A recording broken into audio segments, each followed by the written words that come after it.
All right. Hi, Barb. Welcome to the Hey. Rule Breaker Studio. I am so privileged to get to know you and have gotten to work with you on the pub committee with AONL for the last, where are we on 2 years now? Is Yeah, this year you're two? going into year three. Yeah. Oh my gosh.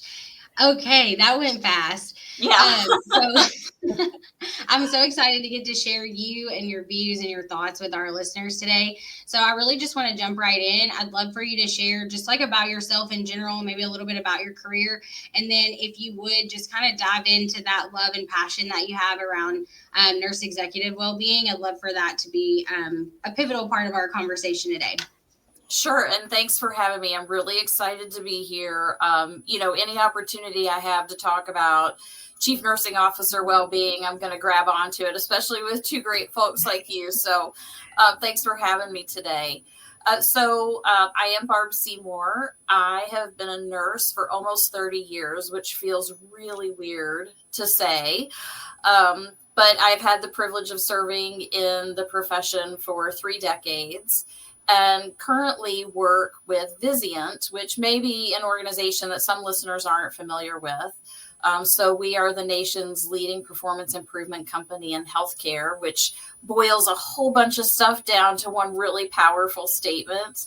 And as part of that work, I have the privilege of leading a network of over 700 CNOs in thought leadership, collaboration, and really just the opportunity to radically transform healthcare and the nursing profession.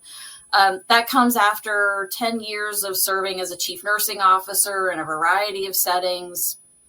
So I really view my job as the opportunity to help make the lift lighter for our chief nursing officers as they serve their staff, their patients, and their communities in the work that they do. And so part of that really just gave this fertile ground to exploring chief nursing officer well-being, which is a passion of mine.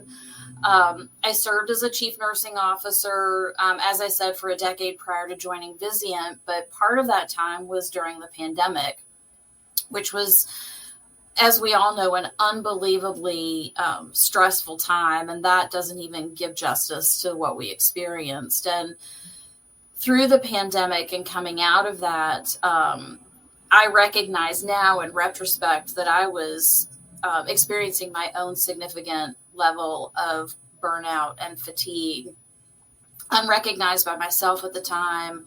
I imagine unrecognized by those that were around me. And so it created this experience that has left an indelible mark on me, but also has given me this passion to make sure that we prevent that level of burnout in our chief nursing officers, because they set the standard for everybody that works in the nursing enterprise. And part of this work came from just some curiosity. We've heard a lot about frontline nurse well-being. We've heard a lot about nurse manager well-being. Those are very important areas to focus on.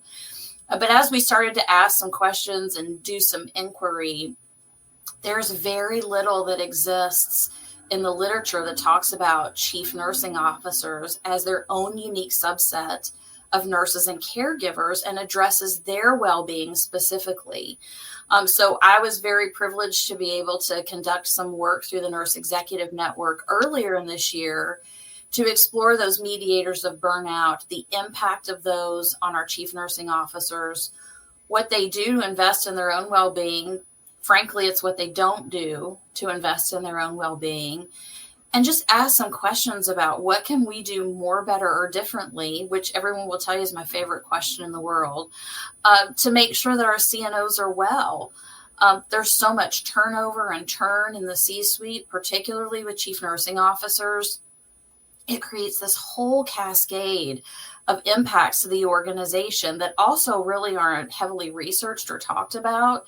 So I could probably do this work for the next 10 years of my career and not be bored and be super happy to make that kind of impact. But that's just kind of the tip of the iceberg of what we've been able to do.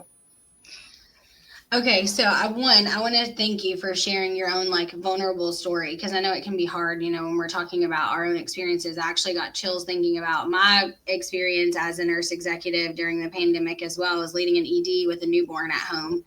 And the only ED for like miles and miles in rural Kentucky with 100,000, patient visit volume. And so it was very, it is very eye opening. And I think that was really the same pivotal moment in my career to say, like, is this where I want to be? Is this what I want to do forever? And really has been part of, the whole journey, right? Like finding things that help us to find joy. So with that, I do have a question for you. So when you're doing this research and you're doing this work, what would you say has been the most like eye opening thing that you've found in talking with other CNOs across the country and other nurse executives as you're looking at how do you manage or how do you understand their well-being or lack thereof? Yeah, it's a great question. I think one of the most eye-opening and sobering things that we learned, we asked about what are the things that you do to invest in your own well-being, and how often do you engage in those activities? And there's been this, what I'm going to call a normalization of deviation, where things that we would probably identify as the normal course of life, like spending time with our families, taking time off from work, have become these discrete activities of well-being in the mind of the chief nursing officer. So there were these categories or themes of well-being activities, and about a third of the chief nursing officers gave responses like, I try to spend time with my family, I spend time with my husband, I try not to work when I take PTO. Coupled with that, we asked, how often do you engage in these well-being activities? And again, a third of the respondents, and we had about 105 chief nursing officers that responded to this survey, about a third of them gave a response of 1 to 3 times a month or rarely to never. So you start to fill in those blanks, and it reads like, I spend time with my husband 1 to 3 times a month. I spend time with my family rarely to never. Mm-hmm. And when you start to fill in those blanks in that way and think about what our CNOs are doing in the course of their work and their service, that just, to me, that's heartbreaking. And it's no wonder that we have such burnout and fatigue among our chief nursing officers. One of the other things too, we asked about these 5 mediators of burnout: moral distress, moral injury, compassion fatigue, secondary trauma, and leadership fatigue. And of those 5, secondary trauma and leadership fatigue really emerged as the 2 most prominent mediators of burnout for the chief nursing officer.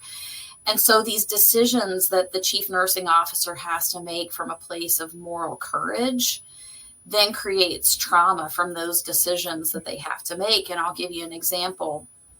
In my last CNO position, and I was in a non-urban hospital, we had to make the tough decision to close our labor and delivery unit. That impacts the community, that impacts the staff. Those are not light decisions to make. You don't wake up one day and say, hey, I'm going to close a service to the community.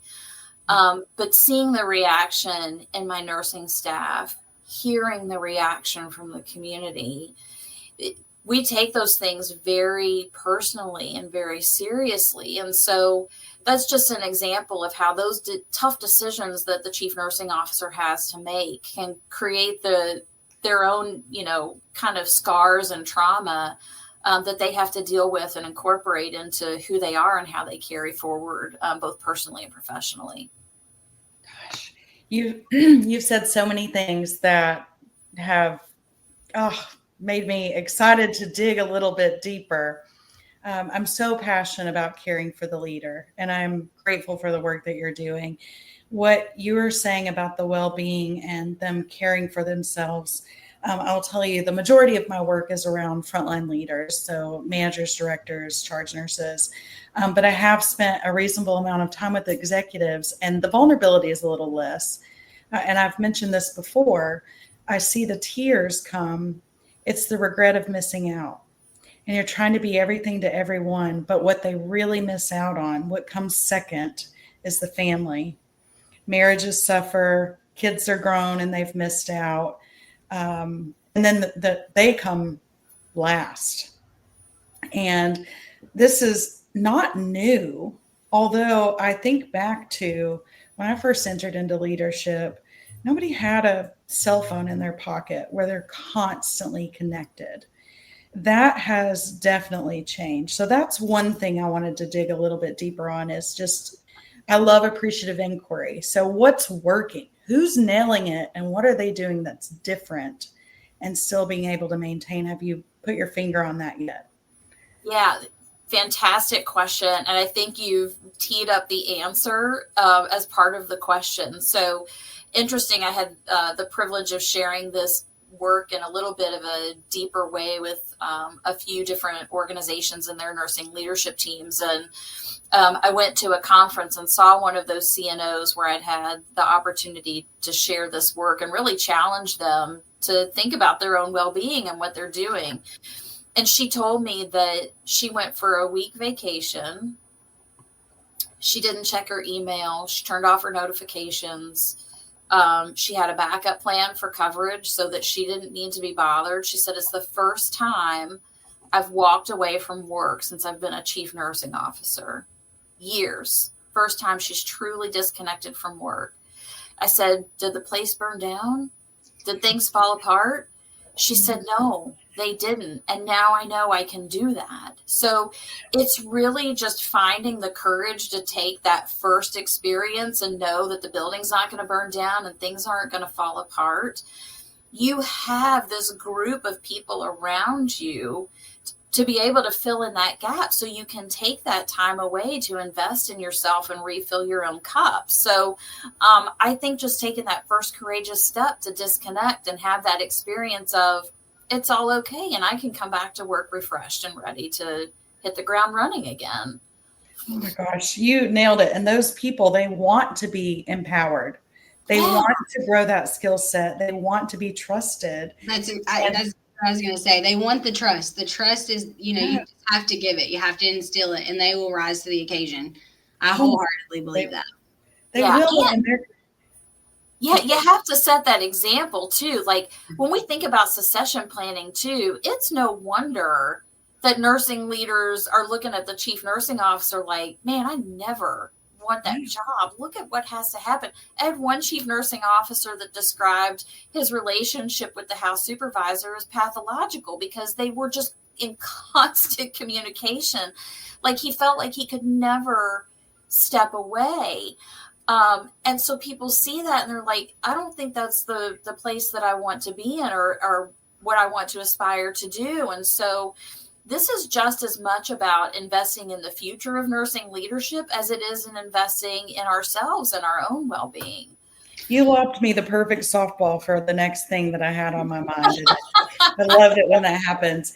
That succession planning. So we're building them up, we're preparing them. And what I see a lot, you mentioned the C-suite turnover, and I'm seeing a lot of chief nurses go into the role having never done it before. There's not a lot of things out there that prepare you in advance of getting the role. It's now you're in the role. Now let's equip you. And they're unprepared for all the things that come along with it. The relationships in the C-suite, what you really have influence and control of. Control is probably a tough word. And then all the things that happen with constant social media in your face, and we're digging, right? You mentioned the tough decision to shut down a whole service, the impact that has on you. I see that a lot with unions when nurses go on strike. And gosh, that feeling of I'm left here to deal with this. And then when they come back, want to be welcomed with open arms. It's like the nurse leaders I see really do care. They lose a lot of sleep over these decisions. They lose a lot of sleep over these things. And that dig of, oh my gosh, they're giving us another pizza party, when really they're doing everything they can to just try to make it a healthy place. And I just wonder if there's anything that you know of that's working well to get these people prepared, or if we were to create something, what that might look like. What do you wish you had before you were a CNO? Oh gosh. Well, definitely a lot more preparation. And I think one of the things that we don't do well, we don't begin with the end in mind. So, I always joke about, I remember when I took my boards a long, long time ago, and I got my letter in the mail that said, congratulations, you are minimally competent to practice nursing in the state of Kentucky. That's exactly how it read. I will never forget that. And we have to prepare clinicians to take care of patients, right? But I remember as a leader, it was kind of like pulling back the curtain. And I was like, this is why we do some of the things that we do, that from my perspective, being prepared as a clinician seemed really wonky. But now I'm starting to understand why we do some of the things that we do. And I think we kind of shoot ourselves in the foot by not beginning with the end in mind. Why are we not preparing nurses to understand the business of healthcare while we're preparing them to take care of patients? They need the entire picture. And so I think we got to back way up in the process. This isn't just about making the leap from director to CNO. This is about a foundational education and preparation in the business of healthcare and the complete picture of what we do and how we serve. Okay, you're talking my language, because I know I'm very passionate just about like communication and nurses understanding like healthcare finance and things like that. I think is a huge gap, even just coming out of nursing school, right? Like you're not understanding, you get frustrated at the bedside because you don't understand why these decisions are made, at whatever level they're made at. And I think that is the huge gap in communication. And it's why we see such a rift in being able to maintain optimal workforce, right? Because we have poor communication. Well, it's also because they're not understanding each other's language. The clinician is not at a state to talk the language of the leader, and the leader is a little bit far removed from talking the language of the clinician. And so I think that's huge for me. I am big about how do we figure out and how do we bridge, and what are strategies that we can provide leaders with to be able to effectively communicate on both sides. And I do agree. I think we have to do a better job of educating all of our clinicians on what it means, what do the finances of healthcare mean, and how do they affect us? Because we all want to cash a check.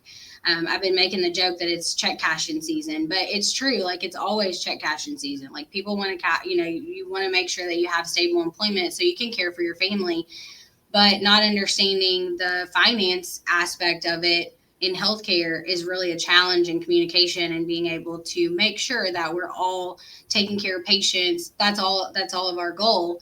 But we can't do that if we can't communicate. Yeah. I think that causes such a huge gap. So I'm privileged to hear you talk about that and know that that's kind of like the trend that's across, our executive leaders as well. Yeah. And what a fantastic opportunity for us, right? Because nursing process can be applied to every aspect of healthcare. When I would talk to new nurses that were coming into the hospital, or I would talk to student nurses, I would tell them, I am still a nurse. I apply nursing process to one very large, very complex, most times critically ill patient, and that is the healthcare system. Yeah. You still have to understand which systems are not functioning optimally. If I tweak something in this system, how is it going to affect another system? This is the same as complex patient care. You have to create a care plan. You have to know who to consult. And then you evaluate outcomes, and you have to ask, okay, what do I need to do differently to optimize the health of the organization? So if we could frame healthcare business and finance through the lens of nursing process, that would be a huge game changer. Huge. I'm totally stealing that when I am talking to people. I give a lot of examples from being a clinical nurse because we can speak to that. That is such a great example of it's a critically ill patient. Yep. Oh, the systems level thinking that came along with that was just gold. Awesome. Thank you. You're welcome. Okay, there's Barb's golden nugget for the day. Okay, so we are coming to the end of our conversation, and we do have one key question for all the rule breakers out there. From what I am gathering, is a pretty strong rule breaker herself. So, Barb, if you could break any rule in healthcare, what rule are you breaking? So I think there's already some work that is starting and some groundswell around this, but I would love to break how we measure nursing value and how we do that at the professional level, the organizational level. I talk a lot about productivity, which is supposed to be a leading measure for how you're going to meet your budget, but really has become like the tail wagging the dog. It's the standard of what people are looking at without thinking about new care delivery models. And I might bust my productivity, but if my labor spend is better and my clinical outcomes are better, then I've hit the mark. Yeah. So I'm not sure that we have revolutionized healthcare finance anytime recently. I mean, I can't recall anything. I can't find anything. And maybe those are still the right measures. Maybe we just need to approach them differently.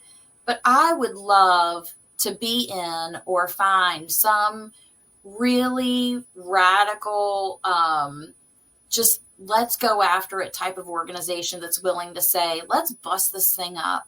Let's see what we can do differently. Let's talk about nursing value and contribution differently. Let's measure that differently. And let's understand the outcomes related to that. Let's apply nursing process to healthcare finance, basically, and see what we can do and create the next radical transformation in healthcare. Oh, yes. Okay. I love it. Amen.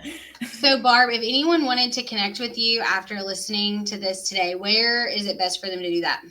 Yeah, you can find me on LinkedIn, Dr. Barbara Seymour. I'm happy to respond to any messages there, or, be sure to follow me in the work that we're getting to do. I want to thank you so much for coming and sharing your views on the healthcare rule breakers. It was a pleasure having a combo with you today. Thanks Yes. a lot. Welcome to the Rule Bakers Club, and thank you for what you're doing out there. Thank you.